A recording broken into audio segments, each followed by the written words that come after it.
বাংলাদেশ জাতীয় ক্রিকেট দলের সাবেক অধিনায়ক এবং আওয়ামী লীগের সাবেক সংসদ সদস্য মাশরাফি বিন মর্তুজা মারা গেছেন বলে সামাজিক যোগাযোগ মাধ্যমে একটি খবর ছড়িয়ে পড়েছে। অনেকেই ফেসবুক স্ট্যাটাসের মাধ্যমে এই তথ্য ছড়াচ্ছেন। সেখানেই দাবি করা হচ্ছে দুবাইতে মাশরাফি গাড়ি দুর্ঘটনায় মৃত্যু হয়েছে এই ক্রিকেটারের।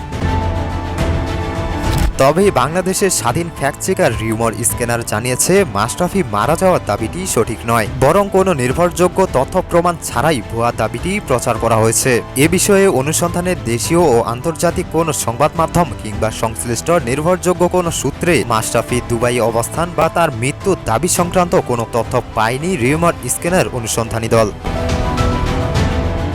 প্রসঙ্গত, গত 5ই আগস্ট আওয়ামী লীগ সরকারের পতনের পর দলটির দুইবারের সংসদ সদস্য মাশরাফিকে জনসমক্ষে দেখা যায়নি। সরকার পতনের পরপরই মাশরাফির নড়াইলের বাসভবনে অগ্নিসংযোগ করে বিক্ষুব্ধ জনতা। গত কয়েক মাসে হামলা, মারধর সহ বিভিন্ন অভিযোগে মাশরাফির বিরুদ্ধে একাধিক মামলাও দায়ের করা হয়েছে। এদিকে বাংলাদেশ প্রিমিয়ার লিগের চলতি আসরে সিলেট স্ট্রাইকসের খেলার কথা থাকলেও এখনও মাঠে নামা হয়নি মাশরাফির। দলটির কোচ জানিয়েছেন ফিটনেসের অভাবে এখনও বিপিএলে দেখা যায়নি তাকে।